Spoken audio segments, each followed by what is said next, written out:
So how effective is Facebook marketing? Okay, a lot of businesses use it. A lot of businesses use it to success, but has it changed? Are there alternatives? I've partnered with Noelle Randall in this episode to go deep in answering this question. Let's dive right in.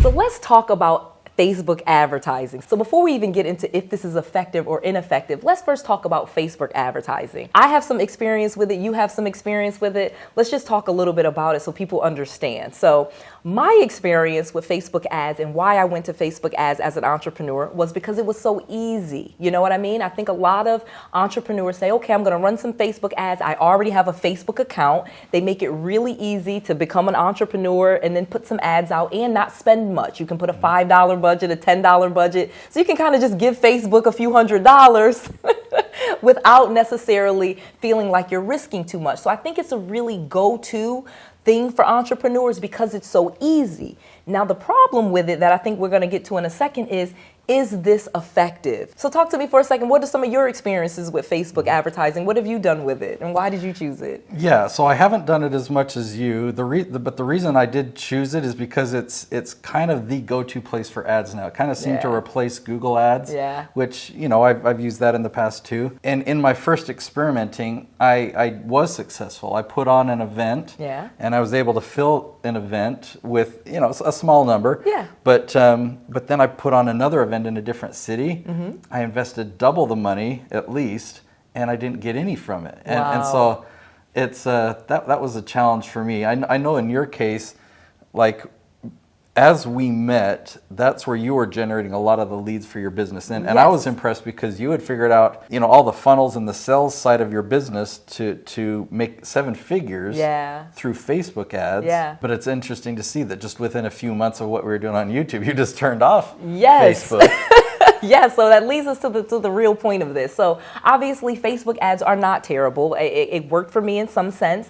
But again, it was just something that was really easy. You know what I mean? I didn't necessarily have to learn a lot, and it was something that was really easy. So fast forward to when you come along and you tell me, instead of running ads on Facebook, let's start a YouTube channel and you create content. And then at the end of this content, we're going to do some call to actions. And this is going to really replace your Facebook ads. Now, of course, I was a little bit skeptical because Facebook was really inexpensive. Like I said, I was able to get leads from it. It wasn't hard for me to get on or learn. But at the same time, it was always running ads. I did realize that there was never an end to it. You know what I mean? If you stop your ads, your leads stop. But what you talked to me about and what really convinced me that I'm going to try this strategy is that the YouTube videos are evergreen. They are always going 24/7. And because we create the videos in a way that you're saying, we'll get to in a second, they're going to always be searching for what you're having out here. They're going to be searching for this, not just today, not this week, next month, next year, years. They're going to be searching for these things, and your videos are still going to come up as the answer.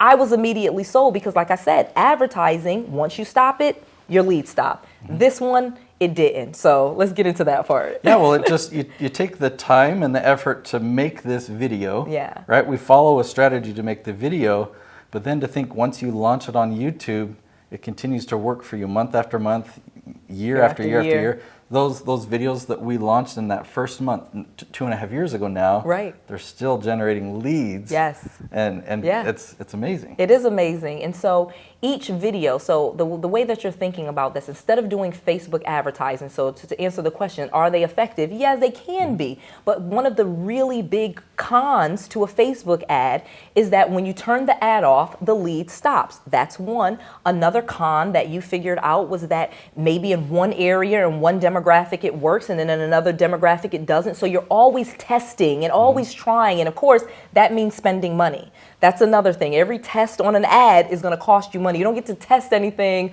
for free. But at the same time, if you make a video, even if it's a low performing video, you're still probably going to get some leads from it. So it's a much different situation. The next thing I want to talk about is relationship. And you, like, I admire what you did, because you were saying that you got these leads from Facebook where there's no relationship, right? It's an ad, it's a promo video, but you didn't sell to them right off the bat. You didn't get them on the phone right off the bat. I know that you emailed them a few times, giving them value, Yes. And then invited them, would you like to have a strategy session? Yes. So you're warming them up a little bit. Yes. Okay. Yes, you definitely have to. In order to get any sales, you have to warm them up because like you said, they just saw an ad, their guards are up, they're very defensive. You know, they know that you're going to try to sell me something. And so that's different. So it totally like different approach on YouTube because YouTube, they don't have their guard up in the beginning. Right. Because they came to us asking us questions. They're like, hey, how do you invest in Airbnb real estate with this issue?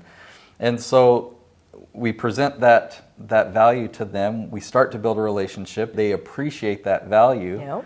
At the end of the video, we have a call to action where we're giving them something else for free. Yeah. But now we've got their email address. Yes. And so then we continue to nurture them. And by the time that there's a phone call there, not only is their guard not up, but they've already gotten their wallet out, gotten their credit card. It's like, okay, how can I? What programs do you have? How can I work with you? Yeah. It changes the game. It's like it almost makes this different than marketing. Correct. Because we're not paying for the traffic, they're searching for it. So it's kind of like push versus pull marketing. Maybe we call it that. It's like we're putting out the content that's evergreen, it lasts for years and years, and they're just coming to us. Yeah, yeah. And another great point to what you're saying about they're coming to you with credit card in hand. Like I said before, you've put all this great content. They feel like you've invested in them. So it is that law of reciprocity that you're almost triggering. You know, this person is giving me all of this for free. Imagine if I paid them what they tell me. And when you're having a sales call like this, it's more of a strategy session. That's the term that I know both you and I like to use. Because instead of trying to get their guard down, you're able to really have a conversation with them and find out what their needs are, what their goals are, and really talk a lot about their goals and ultimately find a way to solve their problems and to help them achieve their goals. Yes. And when there's a match, it's a pretty easy conversation. We just say, hey, you know, how committed are you to get these results? And you know, they have their credit card out already. So. They do, because they feel like they know you. Like you said, you've not only invested in telling them information, you've kind of told them who you were and your personality. Like you said, they've gotten to know your quirks, so they feel like they actually like you too. Well, then, you know, the difference between Facebook ads, it's a one-time thing. You can do retargeting. That's true. But think about YouTube. YouTube, they watch an episode. Yep. They typically, before getting on the phone or entering that funnel, they watch another one another one. And oftentimes, you know, they might have watched 30 or 50 of your episodes. Some people talk to me and say, yeah, Nate, I've spent weeks. I've been watching all of your content. And now we're having the conversation. Yes. It's like, that's a really good pre-frame. Yeah. That's just not possible with Facebook ads. So I guess the moral of the story is, do you recommend that people do advertising on Facebook? So I wouldn't say that I don't recommend it, because obviously I did have some success, but would I recommend that over YouTube? Absolutely not. So now that I've had this success and I've been able to compare the two, I don't necessarily recommend Facebook advertising, but I couldn't say that it is a bad thing, because there obviously are some businesses that could, you know, benefit from it. But if I have to give you my true recommendation, the YouTube strategy and making the investment to create a YouTube channel is going to be a far better results for an entrepreneur, I believe. Yeah, I obviously I agree, but I look at, I'm so glad that when we met, you had that practice on Facebook. Yeah. Because it worked. Yes. You got to a 7-figure business, and you were really able to fine tune your funnels, your sales funnel, and your strategy session process. So by the time we got YouTube going, by the time you got me some leads, it only took a lead or two. I knew what to do with them. It only took a couple of leads, and just like you said, because you knew what to do with them, you saw the value of what we were doing. Just like, this is night and day difference than what I've been doing on Facebook. Night and day. So hopefully you enjoyed that perspective of Facebook advertising. And throughout the video, we talked a lot about my YouTube strategy and my Leaf strategy. Well, I've got a free gift for you. I want to give you access to my training, where I go through all the details of what my strategy is, how we find those titles on YouTube, and how you can build this momentum and generate these leads on YouTube. Go to natesfreetraining.com and you'll get access to this training for free. It's Nates, N-A-T-E-S, freetraining.com. I'll see you there.